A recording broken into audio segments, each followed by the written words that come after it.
Hai kids, apa kabar hari ini? Nah, hari ini kita akan melanjutkan materi IPAS kelas 6 bab 7. Nah, materi tersebut membahas tentang bumi kita terancam bahaya. Nah, di bab yang ke-7 ini kita masuk pada topik A dengan judul atau tema pengaruh aktivitas manusia terhadap lingkungan. Sejak tinggal di bumi, manusia melakukan berbagai kegiatan untuk mempertahankan kelangsungan hidupnya, misalnya seperti mencari sumber makanan, tempat tinggal, hingga alat transportasi.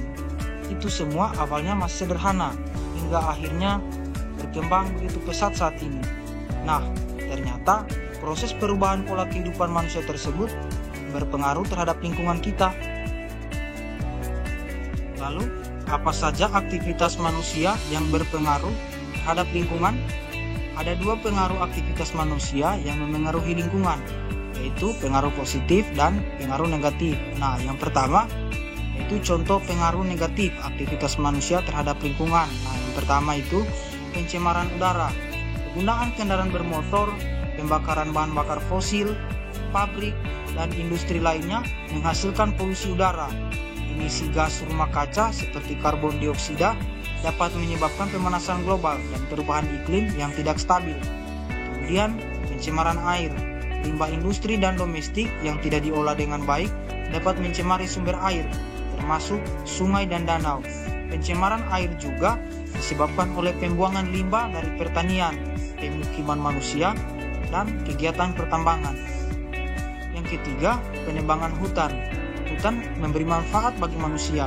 Hutan menghasilkan oksigen serta menyediakan sumber air dan bahan-bahan lain yang dapat digunakan untuk kehidupan manusia.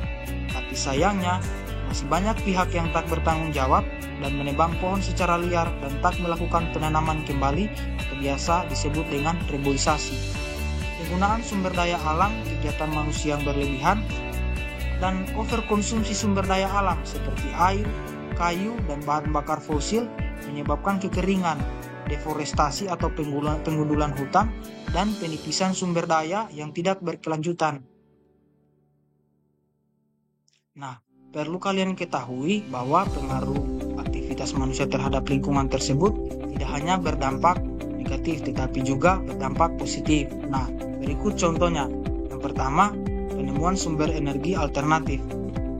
Sumber energi fosil seperti minyak bumi dan batu bara dapat diperbarui sehingga jika dipakai terus-menerus akan cepat habis. Maka dari itu, untuk mengatasi hal tersebut ada sumber energi alternatif untuk dijadikan sebagai pengganti bahan bakar fosil. Misalnya, energi panas matahari yang dimanfaatkan untuk membuat panel surya sebagai energi listrik. Kemudian yang kedua, pelestarian hewan dan tumbuhan langka. Tumbuhan dan hewan keberadaannya bisa semakin sedikit, bahkan hampir punah. Untuk melestarikannya, manusia mendirikan kebun binatang, taman nasional, kebun raya, ataupun suaka marga satwa. Tempat-tempat tersebut didirikan dengan tujuan merawat hewan dan tumbuhan langka agar dapat berkembang biak dengan baik serta terjaga dari perburuan liar. Kemudian yang ketiga, pengelolaan limbah yang bertanggung jawab. Dengan mendaur ulang dan mengurangi dan mengelola limbah dengan bijaksana, kita dapat mengurangi pencemaran lingkungan. Nah, demikianlah sebagian atau contoh kecil dari pengaruh positif maupun negatif akibat aktivitas manusia terhadap lingkungan. Nah, setelah kalian sudah mengetahui pengaruh aktivitas manusia terhadap lingkungan, baik yang positif maupun yang negatif, mari kita ajak teman, keluarga, dan lingkungan sekitar kita untuk peduli terhadap masalah lingkungan mulai dengan menerapkan perilaku atau aktivitas yang berdampak positif terhadap lingkungan agar lingkungan kita dapat terjaga dan tetap lestari.